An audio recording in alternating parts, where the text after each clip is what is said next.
Admiral Hyun-Ki stood on the bridge of the Earth Defense Ship Guardian, watching the holographic display that showed the entire Galactic Council fleet surrounding human space. 200 alien warships, each one larger than anything humanity had ever built, waited in perfect formation like predators circling wounded prey. "Sir, the Council transmission is coming through," said Captain Dong Ho, his weathered face showing no emotion despite the gravity of their situation. He had served under Hyun-Ki for 15 years, through 3 border conflicts and countless diplomatic disasters. Today would be their worst yet. The massive view screen flickered to life, revealing Sovereign Prime Veltar of the hegemony. The alien's crystalline features caught the light from his throne room, making his 6 eyes gleam like diamonds. Behind him stood representatives from a dozen other species, all united in their decision about humanity's fate. "Admiral Hyun-Ki of the humans." Veltar's voice carried the weight of absolute authority. "The Galactic Council has reached its final judgment. Your species has proven itself too dangerous, too unpredictable for civilized space. You expand too quickly, fight too readily, and refuse to accept proper guidance from your betters." Hyun-Ki felt his jaw tighten, but he kept his voice steady. "Sovereign Prime, we've followed every treaty, paid every tax, and contributed to galactic defense for 40 years. Our colonies are peaceful. Our trade brings prosperity to dozens of worlds. Your very nature is the problem," interrupted Council Speaker Zinda, her tentacles writhing with disgust. "You are predators pretending to be civilized. Your soldiers train for war even in peacetime. Your children play games of conflict. You see enemies where there are none." "Because we know they exist," Hyun-Ki said quietly. "The deep space surveys, the missing ships at the rim, the energy signatures we've detected." "Fairy tales and superstition," Veltar cut him off. "This is exactly what we mean. You manufacture threats to justify your militaristic nature. The galaxy has been at peace for 3 centuries. There are no monsters in the dark, Admiral, only the ones you imagine." Dr. Yunbi stepped forward from her position at the communications console. As humanity's former liaison to the Council, she had spent years trying to bridge the gap between human nature and galactic politics. Her efforts had failed, and now she was branded a traitor by many of her own people for trusting the aliens. Too long. "Sovereign Prime, please reconsider. Humanity offers unique perspectives and capabilities. Our exploration teams have mapped more new systems than any other species. Our medical advances have saved millions of lives across the galaxy. Surely our contributions outweigh your concerns." The Council members exchanged looks that spoke of decisions already made. Veltar's crystalline features remained cold and unmoved. "Dr. Yunbi, your loyalty to your species is noted but misguided. Humans are a young species, barely evolved beyond their primitive origins. Given time and proper guidance, you might have become acceptable members of galactic society. However, recent events have proven this impossible." "What recent events?" Hyun-Ki demanded. "The Kepler-7 incident," replied Councillor Thexmore, his scaled face showing obvious distaste. "When pirates attacked the trade station, your security team didn't just repel them. They hunted the survivors across 3 systems, destroying every vessel and taking no prisoners. Civilized species negotiate with criminals. They seek rehabilitation, not vengeance. Those pirates had killed 300 civilians, including children," Captain Dong Ho said, his voice barely controlled. "They were preparing to raid another station." "And you proved our point perfectly," Veltar said with satisfaction. "Violence as the first solution, not the last. This is why the Council has made its decision. Humanity will evacuate all colonies. Withdraw all ships and return to your home system within 30 standard days. Any human presence beyond the Sol system after that deadline will be considered an act of war." The bridge fell silent except for the hum of machinery. Hyun-Ki looked at his crew, seeing the same shock and anger on every face. 40 years of peaceful expansion, of building homes and communities among the stars erased with a single ultimatum. And if we refuse? Hyun-Ki asked. Then the full might of the Galactic Council will ensure compliance, Veltar said coldly. 200 warships await my command. Your entire fleet consists of 37 vessels. The mathematics are simple, even for humans. Dr. Yoonbi tried one last time. There must be some compromise, some way to... The decision is final. Veltar interrupted. You have 30 days to prove that humans can follow orders, even if they cannot learn civilized behavior. This transmission is concluded. The screen went dark, leaving the bridge in stunned silence. Outside the viewports, the Council fleet maintained their positions, weapons powered but not yet targeted, a show of force that made their message crystal clear. Sir, came a voice from the communication station. We're receiving reports from all colonies. The evacuation order has been broadcast to every human settlement. Colony ships are already being prepared. Hyun-Ki walked to the forward viewport and stared out at the alien fleet. Each ship represented thousands of years of technological advancement, of species that had forgotten what it meant to fight for survival. They saw humanity's warrior nature as a flaw to be corrected, never understanding it was the product of harsh lessons learned on a dangerous world. Captain Dong-ho, signal the fleet. Begin evacuation procedures for all colonies. Civilian ships get priority escort to Sol system. Yes, sir. And our military assets? Hyun-Ki was quiet for a long moment, watching the alien ships. We follow the Council's orders, for now. Dr. Yoonbi approached him carefully. Admiral, they're making a mistake. The deep space readings, the missing exploration teams at the Galactic Rim, something is out there. Without human forward observers, without our early warning networks. I know, Hyun-Ki said softly. They don't want to hear about threats they can't see. They've grown soft in their peace, forgotten that the universe is not always kind to the unprepared. He turned to face his crew, seeing the questions in their eyes. Young officers who had never known defeat, experienced veterans who had helped build humanity's place among the stars, all looking to him for answers he didn't have. We're going home, he said finally, but this isn't surrender. It's a tactical withdrawal. The Council thinks they know what humanity is capable of, but they've only seen us trying to fit into their civilized galaxy. They've never seen what we become when we fight for our survival. Captain Dong-ho nodded grimly. What are your orders, sir? Hyun-Ki looked back at the alien fleet, his expression hardening. Begin the evacuation, but as we withdraw, make sure our deep space monitoring stations remain active. When the Council realizes their mistake, when the real threats emerge from the dark between stars, they'll need us more than they know. And if they don't realize their mistake, then the galaxy will learn why humans evolved as predators, Hyun-Ki said quietly, and why sometimes the monsters in the dark are real. Colonel Bo-Ram crouched behind the twisted wreckage of a Council transport, watching the alien salvage crews through her helmet display. 3 weeks had passed since the evacuation order, and most human colonies were already empty. But Bo-Ram and her team weren't evacuating. They were shopping. Target the quantum processors first, she whispered into her comm unit. Then the navigation cores. Leave the weapons systems alone. We don't want them to notice what we're really after. Her team of 12 moved like shadows through the abandoned research station on Kepler 9. The Council had been so eager to claim human territories that they'd rushed in before proper security sweeps. They never expected humans to come back for anything other than violence. Engineer Taemin emerged from behind a storage unit, his arms full of alien technology. Colonel, you need to see this. The hegemony research files are still in the main computer. They've been studying our ship designs, our weapons, our tactics.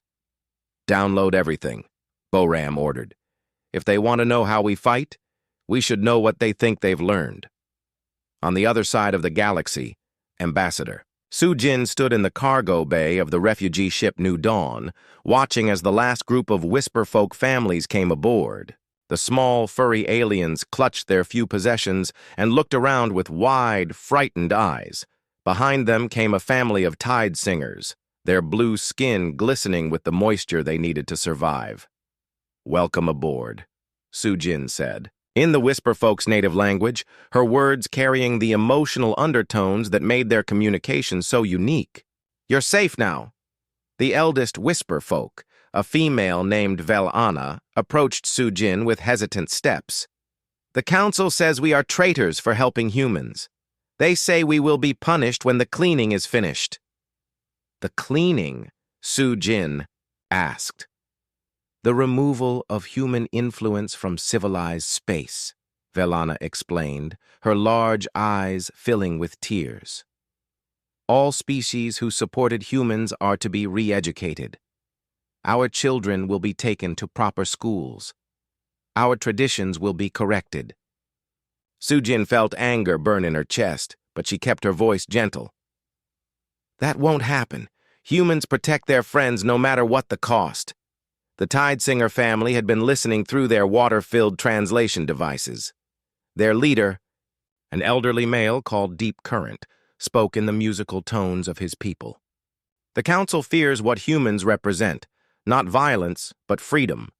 The choice to stand against the strong when they are wrong." As refugee ships made their way toward human space, the galaxy celebrated. News broadcasts on a dozen worlds showed human colonies being restored to proper management. Council officials gave speeches about the return of order and stability. Trade routes were reorganized to remove human influence. But in the depths of space, humanity's secret remained hidden. Admiral Hyun Ki stood in the command center of Deep. Station Alpha, one of 37 monitoring posts that officially didn't exist. The station hung in the void beyond the galactic rim, its sensors reaching into the darkness between stars. Around him, technicians monitored displays showing energy patterns that made no sense to alien science. "Sir, we're picking up another anomaly," reported Lieutenant Yujin, her fingers dancing across her control panel. "Grid 77 Alpha, same signature as the others. Something big just went dark out there." Dr. Jaewon looked up from his quantum analysis station. "That's the 5th system this month. Whatever's happening is getting closer to inhabited space." Hyun-Ki studied the tactical display, seeing the pattern that council scientists refused to acknowledge. "How long until it reaches the outer colony worlds?" "At current rate of advance, 18 months, Jaewon replied.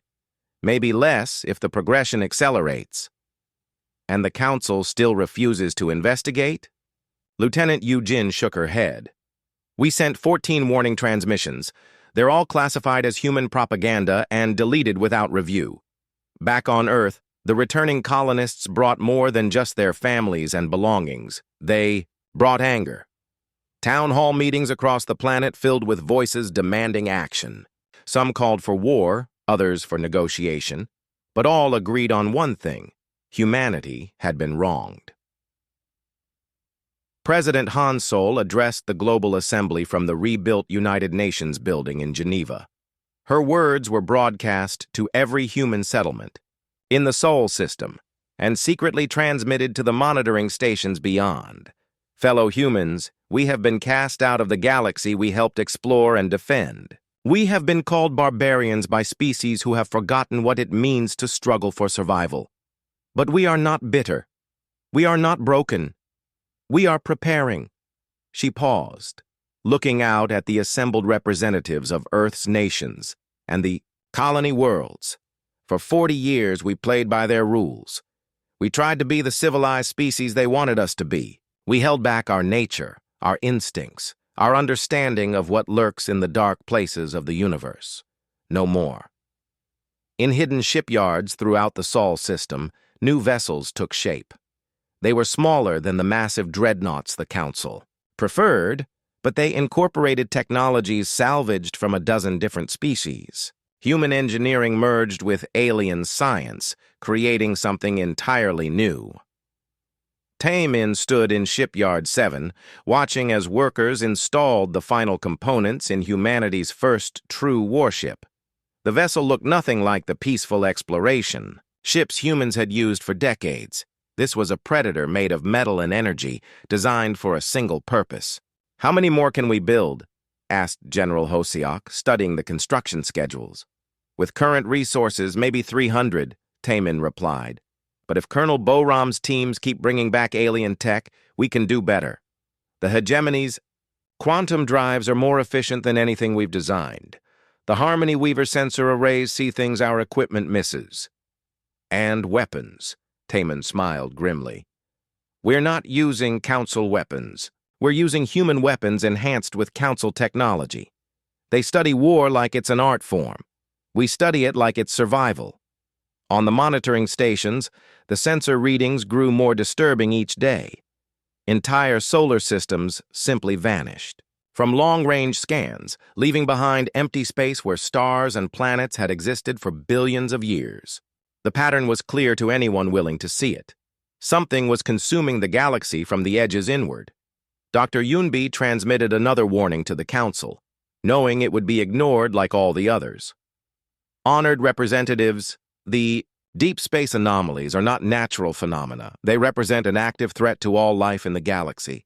We have 17 years of sensor data proving—" The transmission was cut off mid-sentence, blocked by Council censors who had classified all human communications as hostile propaganda.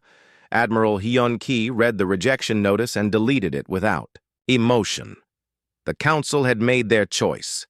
They wanted humanity gone, wanted to forget the warnings about threats they couldn't understand. "Let them have their peace," he said to Captain Dong-ho. "When the real war begins, they'll remember what humans are for." In the darkness beyond the rim, something ancient stirred. It had been sleeping between the stars for countless millennia, waiting for the galaxy to grow fat and comfortable. Now the time of hunger had come again, and the feast was ready.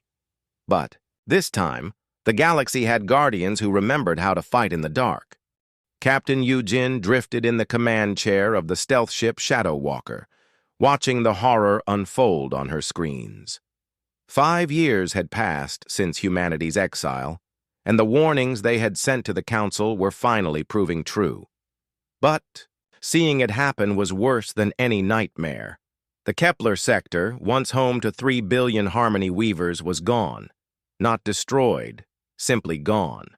Where bright stars had shone for eons, only empty darkness remained. The planets, the stations, the asteroid mining facilities, even the space dust between worlds had vanished as if they had never existed. "Captain, are you getting this?" whispered Lieutenant Min-ho from the sensor station. His young face was pale with shock. "The energy readings don't make sense. It's like reality itself is being eaten." Yujin had seen 12 systems die in the past 6 months. Each time the same pattern.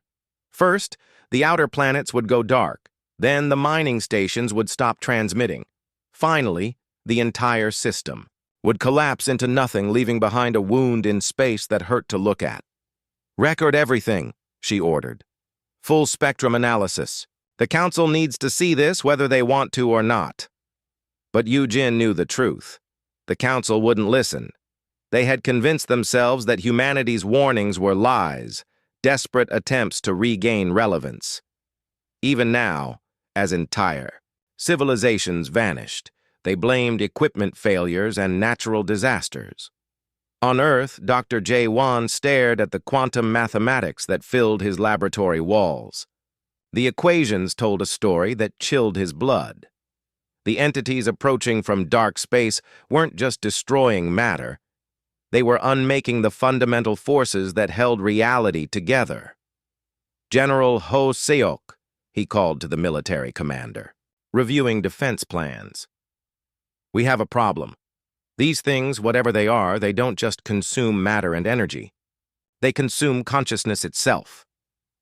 Ho Seok looked up from his tactical displays. "Explain."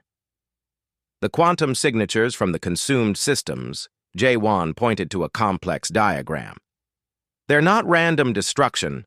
Something is harvesting the neural patterns, the thoughts, the very essence of intelligent life. The victims don't just die. They become part of whatever is doing this. You mean the enemy can use their knowledge, their memories? Worse than that. They become the enemy. Every ship, every soldier, every civilian that gets caught becomes another weapon pointed at the survivors. Back in space, Yujin's stealth fleet shadowed the advancing darkness.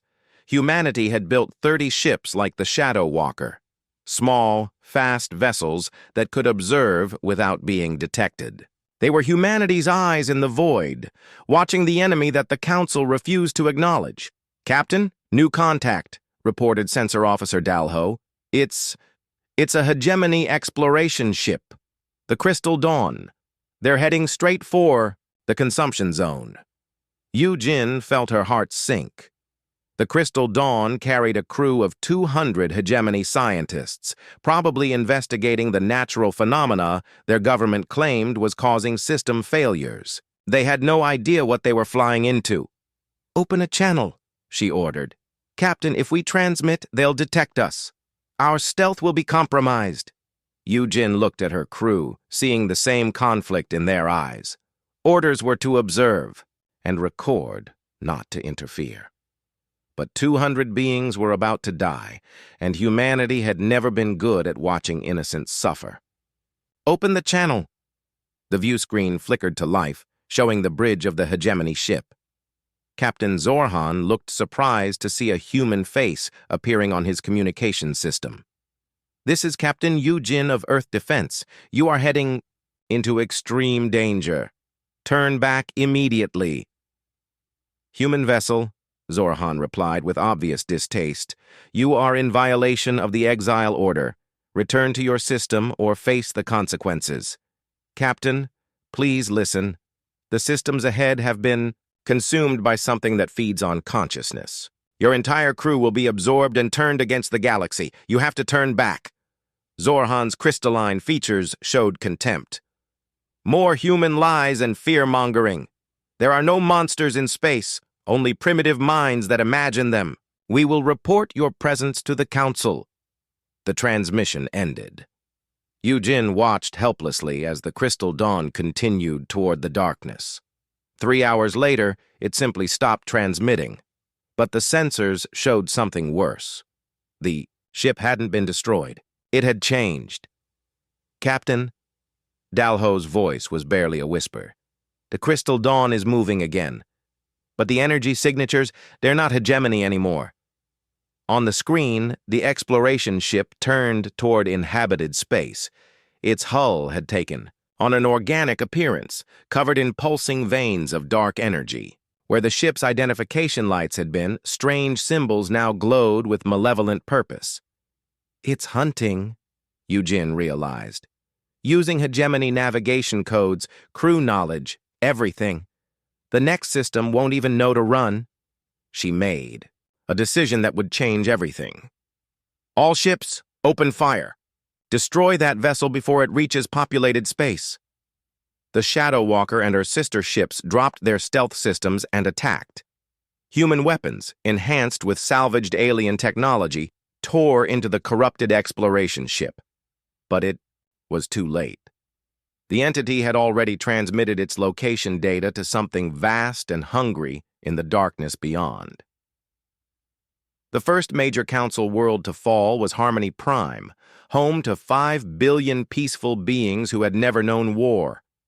The attack came without warning, dozens of converted ships appearing in their system, broadcasting surrender demands in the voices of species that had been consumed weeks earlier. The Harmony Weavers tried to negotiate, to understand what the attackers wanted. Their peaceful nature, their greatest strength, became their fatal weakness. Within 6 hours, every living thing on Harmony Prime had been absorbed into the growing hive mind. But the attackers made one mistake. They left the communication relays active, broadcasting their victory across the galaxy. For the first time, the Council couldn't ignore what was happening. Emergency sessions convened on every major world. Species that had dismissed human warnings suddenly found themselves facing the same choice humanity had faced: fight or be consumed. Sovereign Prime Veltar stood before the emergency assembly, his crystalline features showing cracks of stress. "The situation is contained," he announced. "A few outer systems have experienced technical difficulties, but our defense fleets are investigating." In the audience, the few remaining human observers watched with grim satisfaction. Dr. Yunbi stood and requested permission to speak. "Sovereign Prime, these are not technical difficulties. This is the threat we warned you about for 40 years. The deep space entities have awakened, and they're converting entire civilizations into weapons. We have sensor data, tactical analysis, everything you need to mount a defense. The Council does not negotiate with exiled species," Veltar replied coldly. "Then the Council will fall," Yunbi said simply, "because you chose pride over survival." As she spoke, reports flooded in from across the galaxy. The Kepler Defense Fleet had engaged unknown hostiles and lost. The Titan Research Station had gone dark. Trade routes were being severed one by one as entire systems simply vanished from galactic maps. On Earth, Admiral Hyun Ki received the intelligence reports with no satisfaction. He had hoped to be wrong, hoped that humanity's warrior instincts were paranoid delusions. But the darkness between stars had finally awakened, and it was hungry. "Sir," Captain Dong Ho approached with the latest tactical analysis. "At current rate of expansion, the entities will reach the galactic core in 18 months. The Council species are completely unprepared. Their defense doctrine assumes civilized enemies who follow rules of engagement." Hyun Ki nodded grimly. "And these things don't follow any rules except hunger. How are our preparations?" "Fleet construction is ahead of schedule. 300 ships ready for combat, another 200 in final stages. The refugee species are providing intelligence about Council defenses, and our technology integration is complete." "Good. Because ready or not, humanity is going back to war. The Council drove us out because they feared what we were. Now they're about to learn what we become when everything we care about is threatened." In the darkness, ancient minds stirred with anticipation. The galaxy was ripe for harvest, and nothing could stop the endless hunger that came from between the stars. The hegemony's greatest fortress fell in 3 hours. Strike Commander Inho watched the tactical display in disbelief as the readings came in from the front lines. Fortress Eternal, the massive space station that had guarded the approaches to the hegemony core worlds for 800 years, was gone. Not destroyed by weapons, converted by something far worse. "Sir, we're receiving a transmission from the station," reported Communications Officer Arin, her voice shaking. It's Captain Zorhan." Inho remembered that name. "The hegemony officer who had ignored Captain Yu Jin's warnings months ago. Put him through." The screen flickered to life, showing a figure that had once been Zorhan. His crystalline features were still recognizable, but dark veins pulsed beneath his skin, and his 6 eyes now glowed with alien hunger. Commander Inho of the humans. The thing that had been Zorhan spoke in a voice like breaking glass. "We remember you. We remember your warnings. How does it feel to be right?" "What do you want?" Inho asked, though he already knew the answer. "To feed, to grow, to become everything that lives and thinks in this galaxy. Your species interests us. You alone saw what was coming. Join us willingly, and your consciousness will be preserved with honor in our collective." "I have a better offer," Inho replied, calmly. "Go back to the darkness where you belong, and we won't have to kill you." The corrupted Zorhan laughed, a sound like metal tearing. "Kill us? Little predator, we are beyond death. We are the hunger between stars, the silence after the last breath. We have consumed 1,000 galaxies, and yours will feed us well." The transmission ended. Within minutes, reports flooded in from across the galaxy. The hegemony's home system was under attack by a fleet of converted ships, each one crewed by beings who had once fought to defend it. The proud crystalline warriors found themselves facing their own friends and family, now twisted into weapons of the hive mind. On Earth, Admiral Hyun Ki stood in the war room, surrounded by holographic displays showing the collapse of galactic civilization. Red zones marked systems that had fallen silent. Orange zones showed active combat. The green zones, representing safe space, shrank by the hour. The Harmony Weavers lasted 6 hours, reported General Ho Seok, reading from the latest intelligence. The Tide Singer homeworld managed 8 hours, but only because they flooded their cities and fought underwater. The entities adapt quickly. Dr. Yunbi entered the war room, her face pale with exhaustion. She had been monitoring council communications, listening to the panic spreading through the surviving governments. "The council is requesting immediate military assistance from all member species," she announced. "They're offering full pardons and restored citizenship to any species that helps defend against the invasion." "Including humans?" Hyun Ki asked. "They mentioned us specifically. Full restoration of all colony rights, seats on the ruling council, whatever we want. They're desperate." Captain Dong Ho looked up from his tactical analysis. "Sir, their fleet compositions are all wrong for this kind of enemy. They're still thinking in terms of ship-to-ship combat between civilized opponents. They have no concept of how to fight an enemy that turns your own forces against you." "And their warriors?" Hyun Ki asked. "Untested. Most council species haven't fought a real war in centuries. Their soldiers are parade troops and peacekeepers. They've never faced an enemy that wants to consume their minds." The truth of this became clear when the Galactic Defense Fleet engaged the Devourers at the Battle of Seven Suns. Admiral Hyun Ki watched the recordings later, seeing how the Council's proud dreadnoughts advanced in perfect formation, following tactics from military academies that had never contemplated true horror. The Devourer ships moved like living things, their corrupted hulls pulsing with organic growths. They didn't fight like machines following programming. They fought like predators that remembered every battle their absorbed crews had ever experienced. When the dreadnought Eternal Glory was boarded, its crew tried to repel the invaders with non-lethal weapons, hoping to capture and rehabilitate them. The boarding party consisted of converted Harmony Weavers, beings the crew had known personally, friends and allies whose faces they recognized even through the corruption. The hesitation cost them everything. Within an hour, the Eternal Glory turned its weapons on its own fleet, the pattern repeated across the galaxy. Civilized species, trained to show mercy and seek peaceful solutions, found themselves psychologically unable to fight enemies that wore familiar faces. The Devourers exploited this weakness ruthlessly, using the voices and memories of the converted to sow doubt and hesitation among their former friends. But the worst came when Sovereign Prime Veltar himself was taken. The rescue of the hegemony. Leadership had been a joint operation involving the fleets of 6 different species.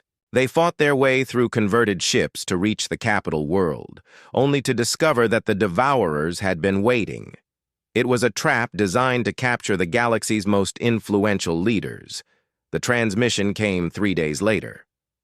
Veltar's crystalline form appeared on every active communication channel in the galaxy, but his eyes now burned with alien hunger.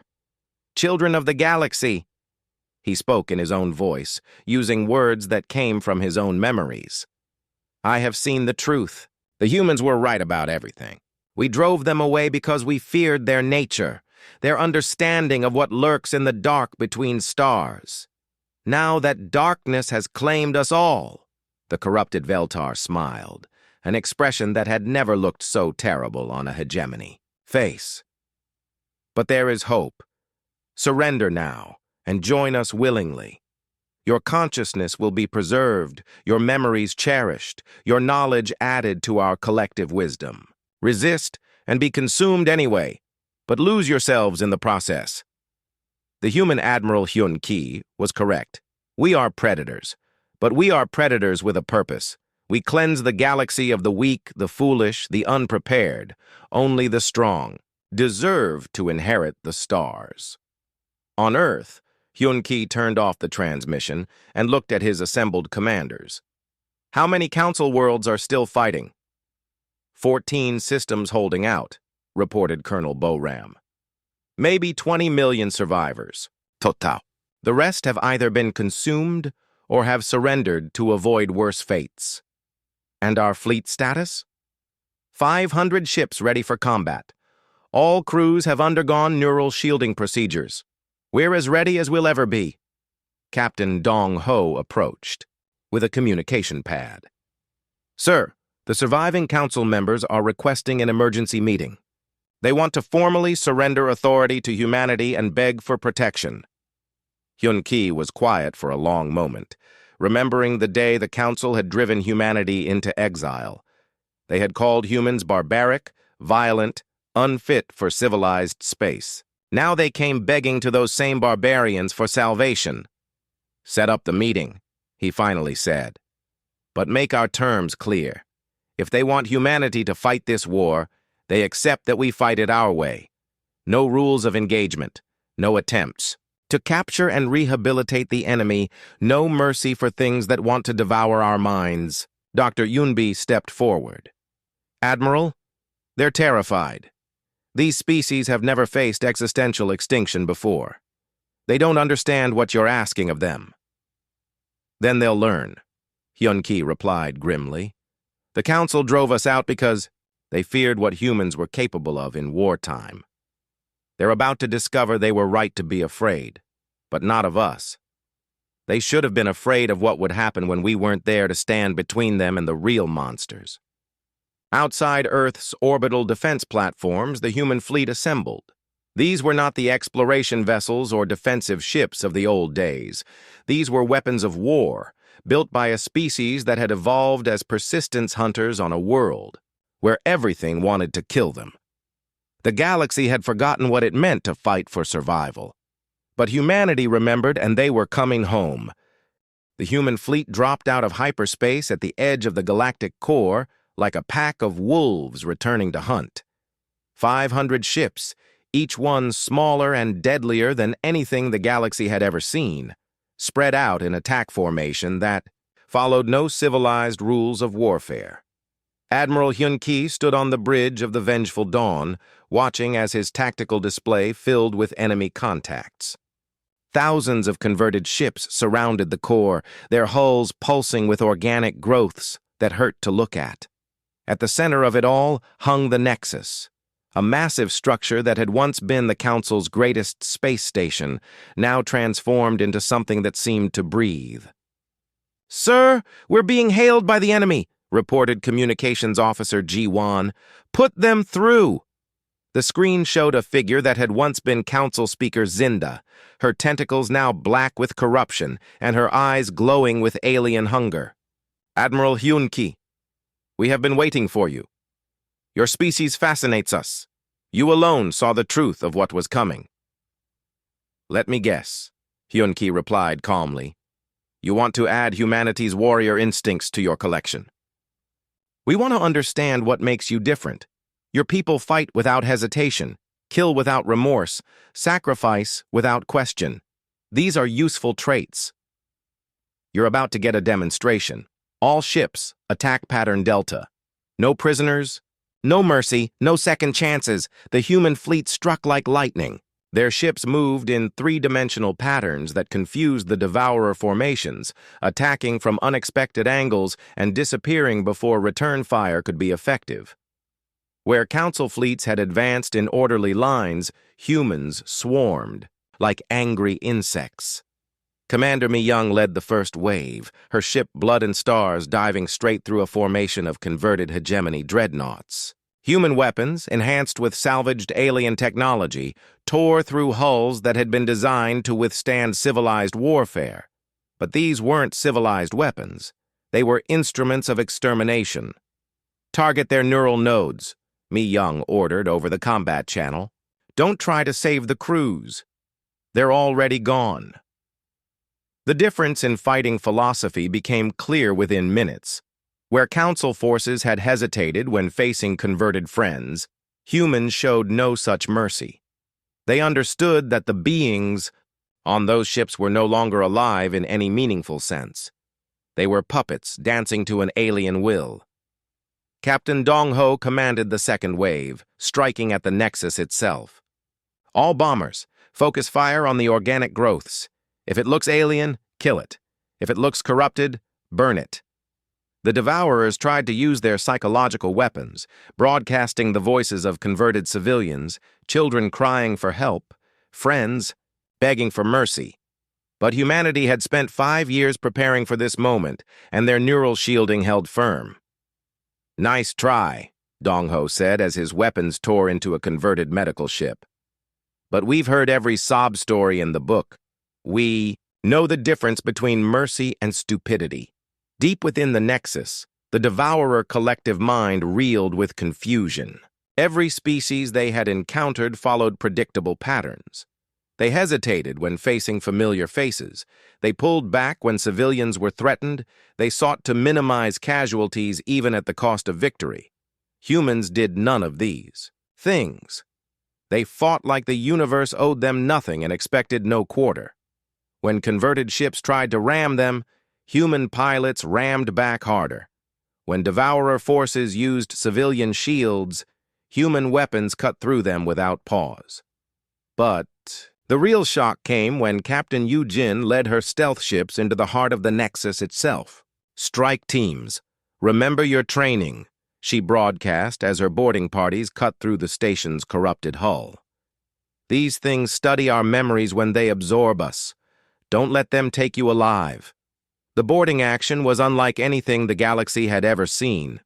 Human soldiers moved through the twisted corridors with weapons that burned, cut, and destroyed everything they touched. They showed no curiosity about alien technology, no interest in preserving artifacts for study. They were there to kill, and they were very good at it.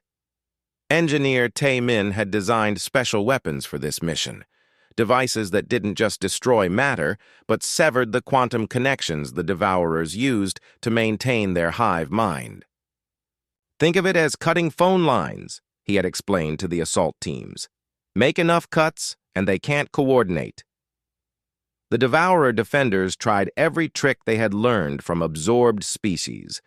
They used Harmony Weaver empathy techniques, hegemony tactical doctrines, even Tide Singer underwater combat methods.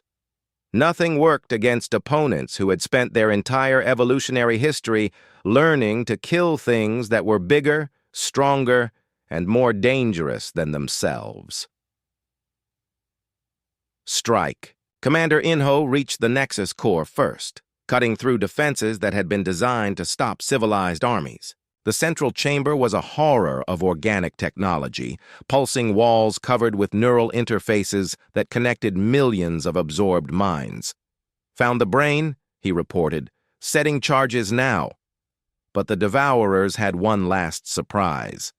The chamber filled with the voices of every being they had consumed, millions of personalities crying out in unison. "Please," they begged in 1,000 different languages. "Save us! We're still in here! We're still alive!" For a moment, Inho hesitated. Then he remembered his training, remembered what Dr. Jae-won had taught him about the enemy's nature. "These weren't prisoners. They were bait. I know you're still in there," he said to the voices. "That's why I'm doing this." The quantum charges detonated throughout the Nexus, severing the connections that held the hive mind together. Across the battlefield, converted ships suddenly stopped coordinating their attacks. Some shut down entirely as their crews absorbed. Consciousness finally found peace in death. But the war wasn't over. The main Devourer force was still intact, still hungry, still seeking to consume everything that lived and thought in the galaxy. Admiral Hyun Ki made the decision that defined humanity's return to galactic affairs. "All ships, prepare for ramming. Speed. We're going to show these things what humans do when everything we care about is threatened." The final battle lasted 18 hours. Human ships that ran out of ammunition used themselves as weapons, ramming into Devourer vessels at near light speed. Crews that were about to be boarded triggered self-destruct sequences rather than let their knowledge be absorbed. It was the kind of warfare that civilized species couldn't understand. Total commitment to victory regardless of cost. The Devourers, for all their accumulated knowledge, had never encountered anything like it. When the last enemy ship was destroyed, when the final Devourer construct had been reduced to drifting debris, Admiral Hyun Ki stood alone on his bridge and looked out at the graveyard of galactic civilization. Of the 500 ships that had entered the battle, only 37 remained. But they had won. The galaxy was safe, though forever changed. The surviving Council species sent representatives to Earth, no longer as judges but as supplicants. They offered humanity leadership of a new galactic order, begged for protection from future threats, promised to follow any rules humans cared to establish. Admiral Hyun Ki addressed them from the same chamber where they had once pronounced humanity's exile. "You drove us out because you feared what we were," he said simply. "Warriors in a peaceful galaxy, predators among prey. You were right to fear us. But you should have feared what would happen without us more." He looked at each representative, seeing the respect and terror in their eyes. "Humanity will accept leadership of the galaxy, but not as conquerors. We will be the guardians you never wanted but always needed. We will watch for threats you cannot imagine and fight wars you cannot win. And in return, the galaxy will remember this lesson. Sometimes, to preserve peace, you must be prepared for war. Sometimes, to protect the innocent, you must embrace the darkness. Sometimes, the monsters you fear are the only thing standing between you and something worse." The new galactic order began that day, built not on the foundation of peace and cooperation, but on the simple understanding that some species were born to fight so others could live safely. Humanity had tried to be civilized, had attempted to fit into the galaxy's peaceful vision. Now they would be what they had always been, guardians standing watch in the dark, ready to face whatever horrors came from the spaces between the stars. The galaxy had driven them out and learned what happened when the guardians were gone. They would never make that mistake again.